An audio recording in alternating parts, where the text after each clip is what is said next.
Welcome, ladies and gentlemen. Thank you for being on our program. Today we have Manuel Franco, a good friend of mine, mentor, someone that we've played basketball together. I try to beat him. He beats me all the time. No mercy when he play. It's just a great friend over many, many years. And we find ourselves with a great deal of common. And one of them is that we're both Salesians, different Salesian high schools, but we still Salesians.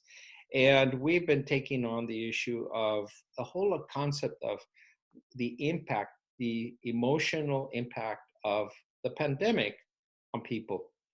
And the news talks about the deaths, talks about living, talks about the exposures, but very little is actually talked about how does one cope with it? How does one maintain one sense of hope, one sense of leadership, a sense that tomorrow will be better than today? And, people are believing that it's not going to be better tomorrow, that, we're going to be in this situation long term, etc. The discussion is ongoing. But when I'm in question, I usually turn to my friend here, Manuel Franco, because, I just get insights I never really quite realized. And I'm thankful that you're here on the show today and sharing the information with the public. Thank you very, very much. And thank you for that comment. We all are challenged, and all we got to do is keep on looking forward. But I'm excited to be with you, to see you, and to be able to do this, which is new things that we have to learn and be able to handle so that we can continue moving forward. Is that sort of the new way of looking at the world? We have to learn new ways. We have to change. And the world has changed, and if we don't change, then we're not going to be able to be better and take care of and be optimistic as things keep on moving. So we've got to look out for that change, in my opinion. My personal debate has always been with people that say, well, back in the good old days. And I think that kind of thinking is counterproductive. I can understand why people say it, but we're not going back to the good old days. Yeah, but there's things in the old days that you have to take and understand. It's like I was talking to my brother-in-law, and he was remembering that, this pandemic we're going through, that people are hoarding food, they're going to the grocery stores and it's empty and all that stuff. It's happening. He's in Mexico, and he's also going through in Mexico City to Pozotlan, which is just on the outskirts. And he was going through remembering what his father had talked to him about when the revolution in Mexico came across. And that was the fact that they had, they actually planted and they had their farms, and, it was a whole different world. But they went ahead and put away seeds that they were able to, and I forget exactly what kind of seeds they put, but that's what they ate for 1 year. Whatever they had put together, they put away, and then because of the revolution, there was no supplies of anything. So he remembers what his father went through and how that family kept together and had something to eat because of what they put away. So those are things that we have to realize and understand in these days too. In history, there's a lot of things that we can take and be able to use to move forward. Such as? Now you have my curiosity 100%. Well, it's like we're going through a lot of change and realizing that, I've been getting a little frustrated like everybody else. You're here, you're doing things, but then also I've been coming across and realizing that I'm learning how to deal with this new media.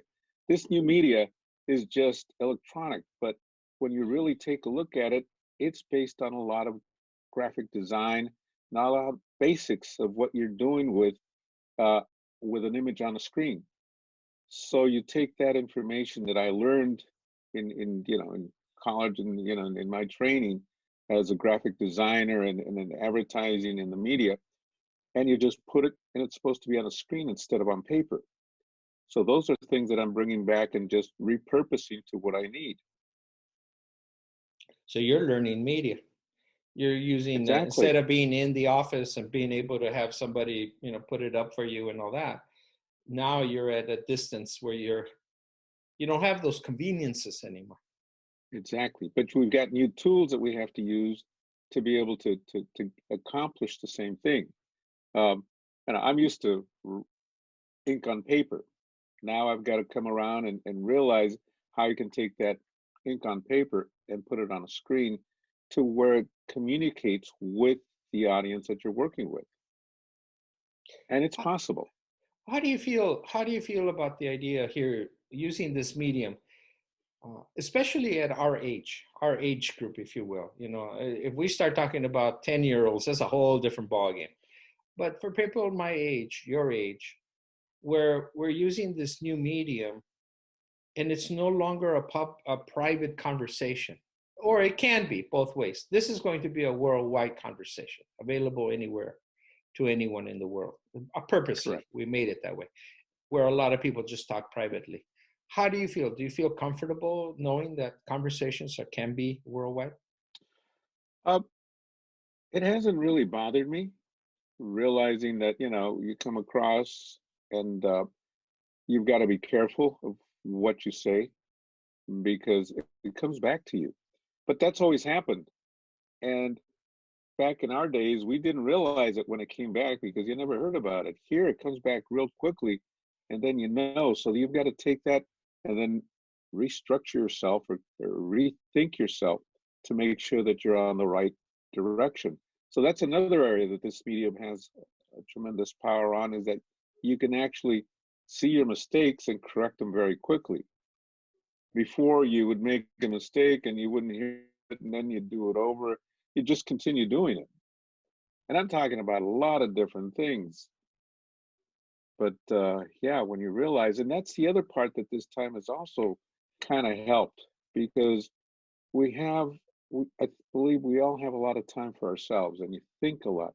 And when you start thinking and actually considering what's going on and you try to work to improve and change, then you start realizing the mistakes you've made and you start to try and grow. So those are things that I'm kind of going through. And then, also looking at the things that I've read in the past, what I've tried to learn, and those messages that come through in a number of books that I've had the opportunity to read, and a lot of things that are currently going on, messaging that's going on to help people make get through this.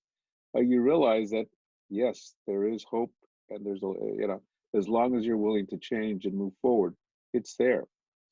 I thought I was going to be, you know, bored, but I've been probably busier than I have been at work in trying to get all these things done, finding things that I can help with, and actually developing programs with other people in the same situation to be able to help those that are in need. And we're developing programs for the Rotary Club, helping at the plant, making sure those guys are in order. And it's actually been pretty enthusiastic. Although sometimes it does get frustrating because you want to get out and move like you Uh-huh. used to. Uh-huh. Well, that's it. You bring up a very interesting topic here. Last time we talked a lot intermediary, but last time we talked in this system was maybe a couple of months ago.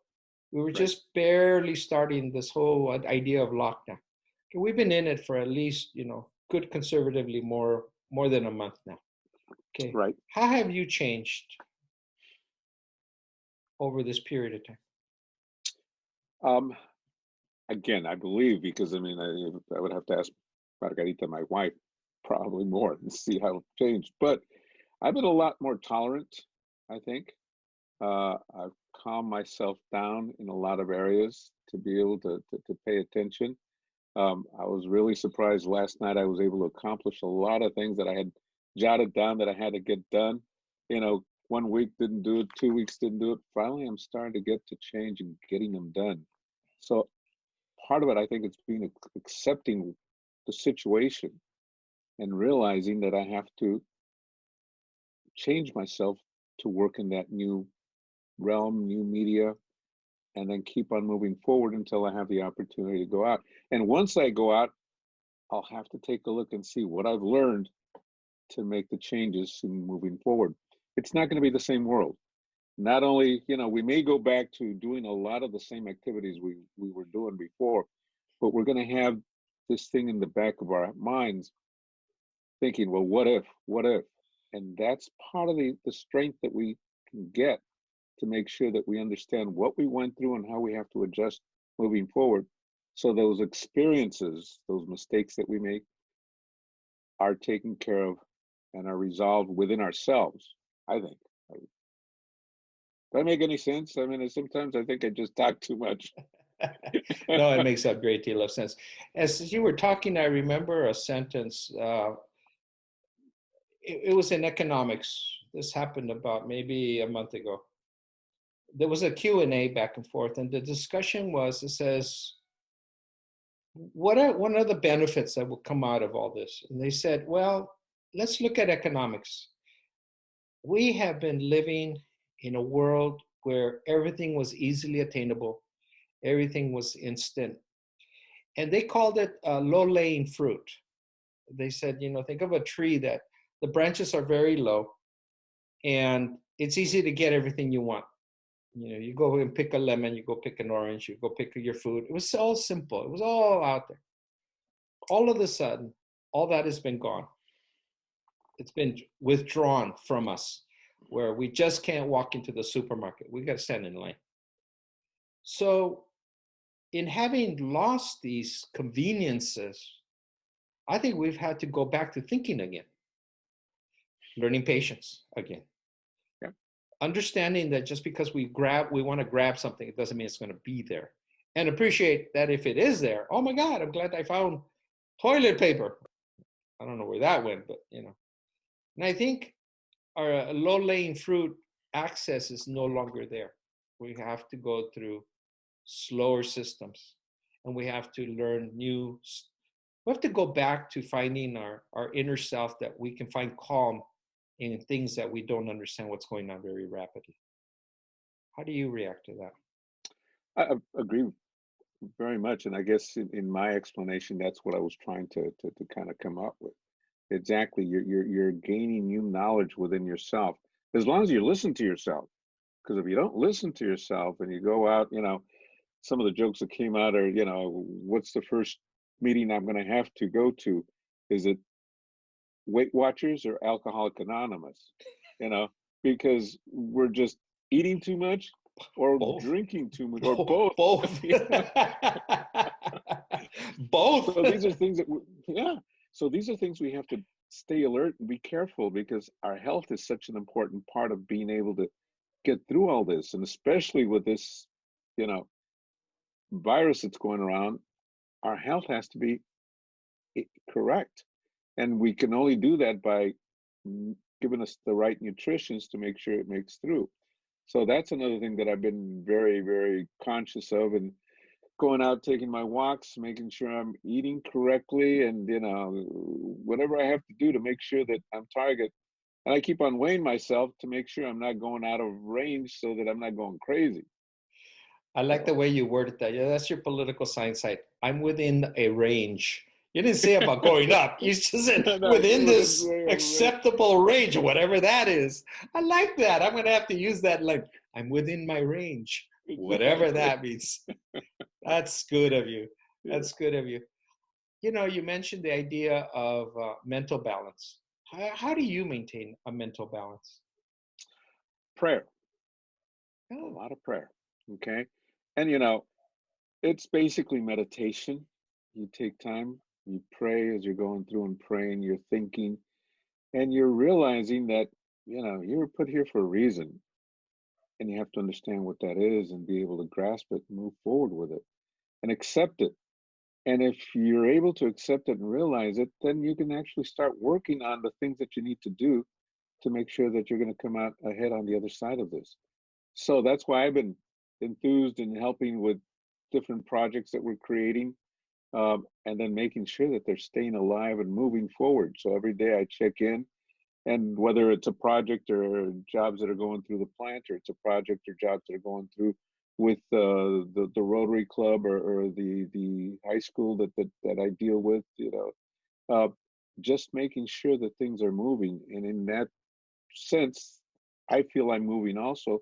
So that sense of being lost or whatever, yeah, it still comes up, but then you start to find little things. Oh, this worked. All of a sudden, you know what?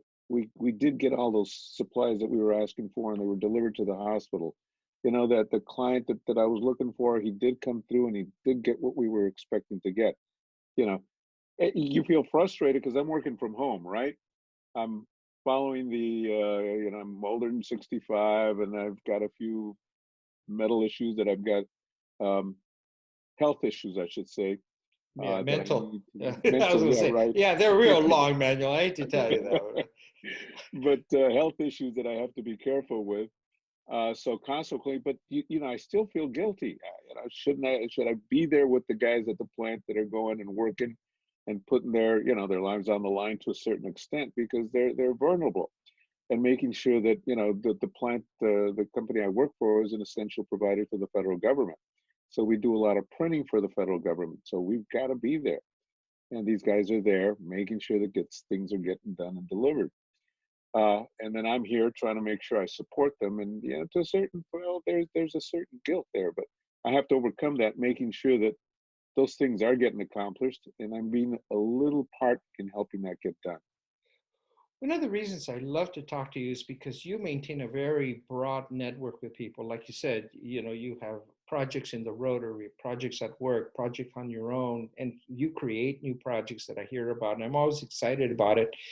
Um, One of the projects you also have is you have a network with people in the County of Los Angeles Education Department, and you're Right. sort of tapping into information that they're sharing for the well-being of children. Could you tell us about that?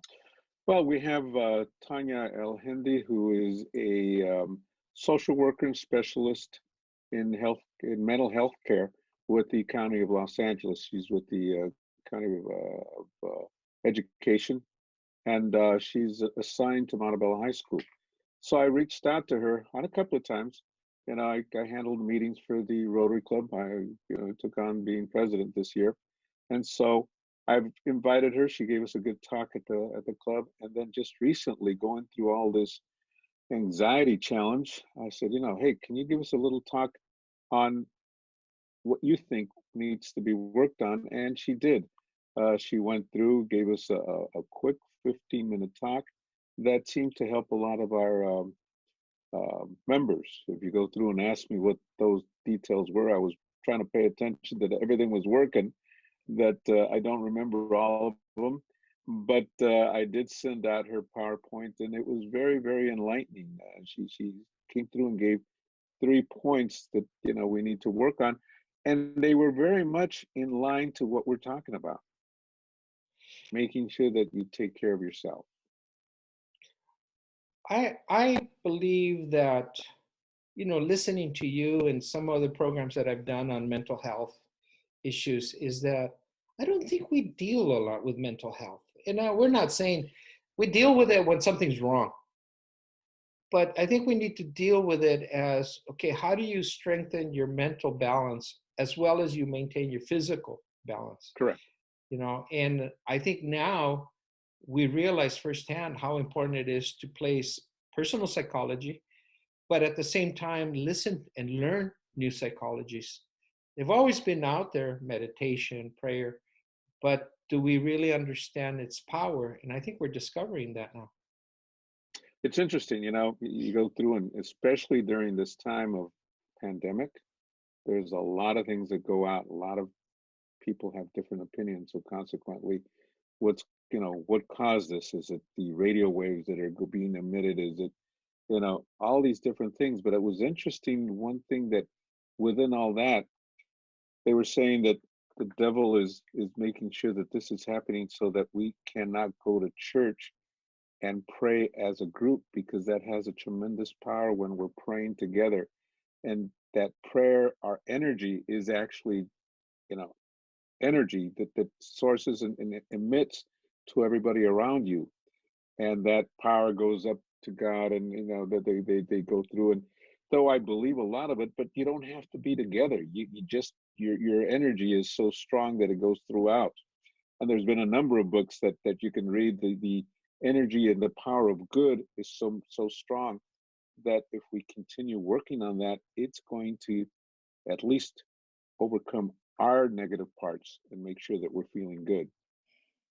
And we're seeing a great number of people reaching out and figuring out how to help other people. It could be neighbors, it could be supporting programs, or making programs talking about we need to support more this group of people. We don't seem to be implosion of looking only at ourselves. We seem to be opening up and saying, okay, I'm still okay. How can I reach out and help others? I'm hearing that a lot.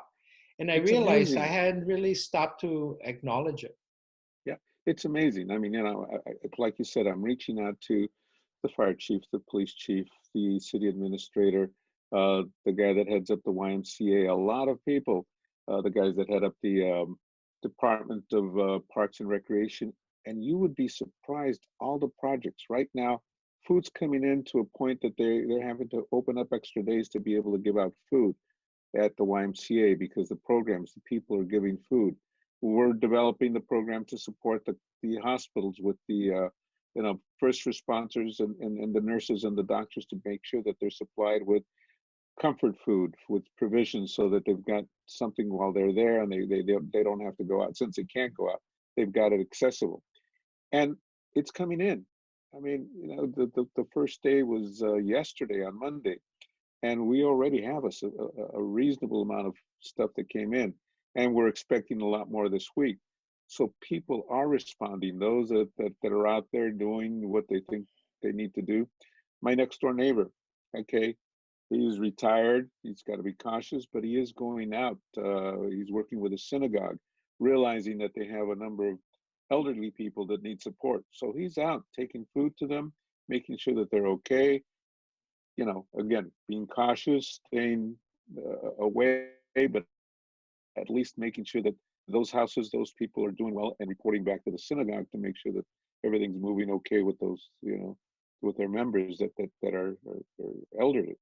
So everybody's doing their part. Well, I should say everybody, but most people, it looks like they are Yeah. responding. And those are things that we need to make sure that we stay healthy and positive and move forward. Well, what I'm sort of, you're making me aware of it, and I'm appreciating it, is that if we go outside of ourselves and we pick up the concept, I'm here to do something greater than just serve myself, you're going to be coming out okay out of all this. You mentally, first and foremost, and you're going to be stronger because you realize something that I think our past 20 years has been mostly a me world. Yep. And I'm starting to see that that's shifting. And it wasn't forced on people. People are just finding it, that it's something they want to do and can do. And in small ways, looking for ways to extend, even sending a note to people, calling them up, people someone you haven't talked to for a while, says, are you okay? And Yep. showing them that you're caring. And I'm hearing this more and more, and I'm sort of elated about that. I have hope because of this. Exactly. And hopefully we're turning that from that me world, Mhm. I myself and I, to something that we can help others. Again, turning points, changes, and that's what actually these times really cause. If the change is correct, it's for better, and I can see some of this coming through. So I'm optimistic. Yes, thank you for having me include me as part of the Rotary here in Montebello. But it isn't just the Rotary here; it's Rotary worldwide, and all the other social programs that they remind people, whether professionals or anyone who's a member.